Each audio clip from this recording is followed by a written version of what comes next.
వ్యవసాయానికి ప్రధాన వనరులు నేల, నీరు. నేల మంచిదే అయినా నీరు మంచిది కాకపోతే సాగు సాగదు. నేల సరైంది కాకపోతే దాన్ని సరిదిద్దుకునే అవకాశం ఎంతో కొంత ఉంటుంది. అదే సాగునీటిలో ఏదైనా సమస్య ఉంటే దాన్ని సరిదిద్దుకోవడం చాలా కష్టమైన పని. ఆ నీరు ఉప్పు నీరైతే సాగు భూములు చౌడుబారిపోయే ఆస్కారం ఉంటుంది. ముఖ్యంగా తెలంగాణ జిల్లాల్లో యాసంగి సాగు బోరు నీటిపై ఆధారపడి ఉంటుంది. నీరు పడుతుందో లేదో అని రైతులు 300 నుంచి 400 అడుగుల వరకు కూడా బోర్లు వేసుకుంటూ పోతున్నారు. ఇంత లోతు నుంచి వచ్చే నీటిలో లవణాలు అధిక మొత్తంలో ఉండి ఆ నీరు సాగుయోగ్యంగా ఉండదు. ఈ నీటిని పంటల సాగుకు వాడితే భూమి స్థితిగతులు దెబ్బతిని కొన్నిసార్లు పంట మొత్తం కోల్పోయే ప్రమాదమూ లేకపోలేదు. కాబట్టి యాసంగి సాగు చేసే రైతులు తమకున్న నీటి వసతి, నీటి లభ్యతను అనుసరించి పంటలను ఎంపిక చేసుకొని సాగు చేయడం మంచిది.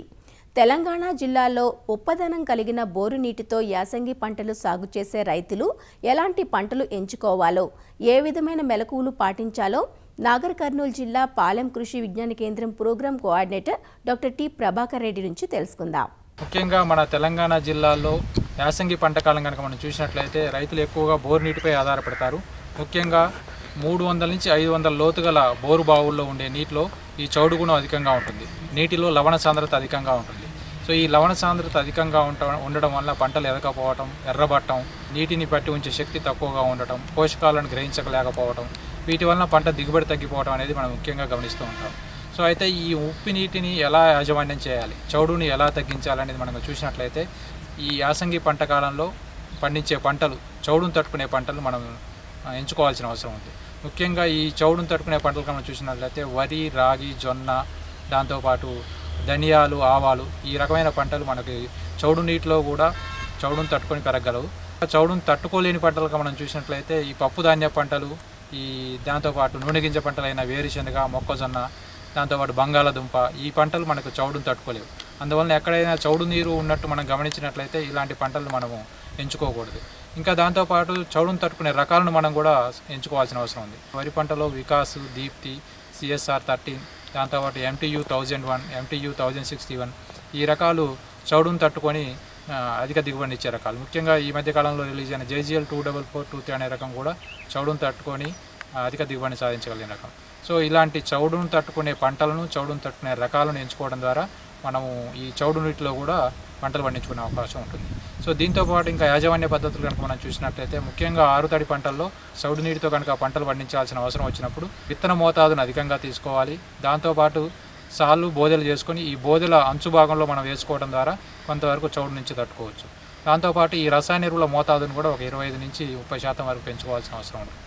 ముఖ్యంగా వరి పంటలు కనుక చూసినట్లయితే వరి పంటను ఎప్పుడైనా చౌడు నీటితో పండించాల్సిన అవసరం వచ్చినప్పుడు ఈ విత్తన మోతాదును అధికంగా తీసుకోవడం, పొలాన్ని నాటుకునేటప్పుడు దగ్గరగా నాటుకోవాలి, 4-5 కుదుర్లు ఉండేటట్టు నాటుకోవాలి, ఇంకొకటి ముదురు నారును నాటుకోవాలి. సో ఎందుకంటే ఈ లేత నారు అనేది చౌడును తట్టుకోలేదు కాబట్టి ముదురు నారు నాటుకోవాలి. వరి పంటలో ఈ పూత దశ అనేది చౌడును తట్టుకోలేదు. సో ఈ పూత దశలో మనకు వీలైతే ఒక మంచి నీరు అంటే వర్షపు నీరు కానీ స్టోర్ చేసుకున్న వర్షపు నీరు అందుబాటులో ఉంటే కూడా ఆ పూత దశలో ఒక తడి వర్షపు నీరుతో పెట్టుకోవడం ద్వారా కూడా కొంచెం ఈ వరి పంటలు అధిక దిగుబడిని సాధించుకునే అవకాశం ఉంటుంది. ఇంకా వీలైన రైతులు ఒక తడి వర్షపు నీరు, ఒక తడి ఉప్పు నీరు అలా విధంగా కలిపి ఇవ్వటం కానీ, ఒక తడి తర్వాత ఒక తడి మార్చి ఇవ్వడం ద్వారా కూడా కొంచెం పంటను మనం రక్షించుకునే అవకాశం ఉంటుంది. సో దీంట్లో కనుక ఇతర యాజమాన్య పద్ధతులు కనుక మనం చూసినట్లయితే ఈ చౌడు నీటి వలన మనం పోషకాలు అందించినప్పటికీ మొక్క తీసుకోలేదు.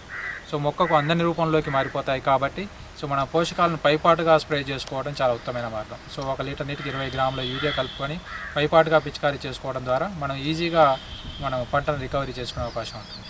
దాంతోపాటు ఈ చౌడు వలన సూక్ష్మ పోషకాలు కూడా లోపాలు కూడా అధికంగా వచ్చే అవకాశం ఉంటుంది. దాంట్లో ముఖ్యంగా ఇనుపధాతు లోపం, జింకు ధాతు లోపం అధికంగా వచ్చే అవకాశం ఉంటుంది. సో దీని గురించి 1 లీటర్ నీటికి 2 గ్రాముల జింక్ సల్ఫేటు, 1 లీటర్ నీటికి 5 గ్రాముల ఐరన్ సల్ఫేటు, సో ఇట్లా కలుపుకొని మనం పిచికారీ చేసుకున్నట్లయితే వారం రోజులు ఏదో 2 సార్లు కనుక పిచికారీ చేసుకున్నట్లయితే ఈ సూక్ష్మ పోషక లోపాలను కూడా మనం నివారించుకోవచ్చు.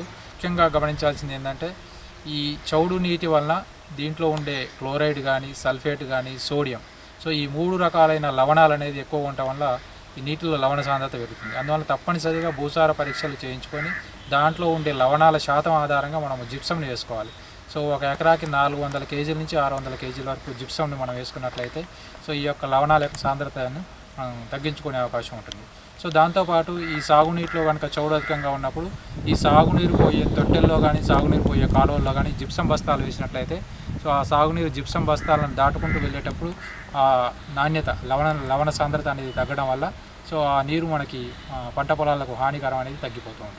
సో అందువల్ల జిప్సంని పొలంలో డైరెక్ట్గా వేసుకోవడం ద్వారా లేకపోతే జిప్సం ఉన్న బ్యాగుల ద్వారా నీటిని పంపించడం ద్వారా దాని యొక్క లవణ సాంద్రతను తగ్గించుకొని పంట మీద ఉండే హానిని కొంతవరకు తగ్గించుకునే అవకాశం ఉంటుంది. సో తర్వాత ఇంకా ముఖ్యంగా గమనించాల్సింది ఏంటంటే ఒక ఎకరానికి 4 నుంచి 6 టన్నుల వరకు సేంద్రియ ఎరువులు వేసుకోవడం ద్వారా కూడా మనం కొంతవరకు ఈ చౌడును తగ్గించుకోవచ్చు. దాంతోపాటు ఈ ఆమ్లత్వం కలిగిన రసాయన ఎరువులు యూరియా కానీ అమోనియం సల్ఫేట్ కానీ సింగిల్ సూపర్ ఫాస్ఫేట్ లాంటి ఆమ్లత్వం కలిగిన రసాయన ఎరువులను వేసుకోవడం ద్వారా కూడా మనం ఈ చౌడును అనేది చాలా కొంతవరకు విరగొట్టే అవకాశం ఉంటుంది. దాంతోపాటు మనం ముఖ్యంగా పచ్చి రొట్టె ఎరువులను కూడా మనం వేసి కలిగినట్లయితే కూడా అది విరిగిపోయేటప్పుడు ఆమ్లాలు రిలీజ్ అవ్వడం ద్వారా కూడా ఈ లవణ సాంద్రతను తగ్గించుకొని చౌడును తగ్గించుకొని మనం కొంతవరకు పంటను రక్షించుకునే అవకాశం ఉంటుంది. సో ముఖ్యంగా గమనించాల్సింది ఎవరైతే రైతులు తప్పనిసరిగా ఈ చౌడు కానీ లవణాలు కానీ అధికంగా ఉన్న నీటితోటి పంటలు పండించుకునే అవసరం వచ్చినప్పుడు ఇలాంటి యాజమాన్య పద్ధతులు అలాంటి రకాలని మనము సాగు చేస్తూ మనం పంటలను అధిక దిగుబడి సాధించుకునే అవకాశం ఉంటుంది.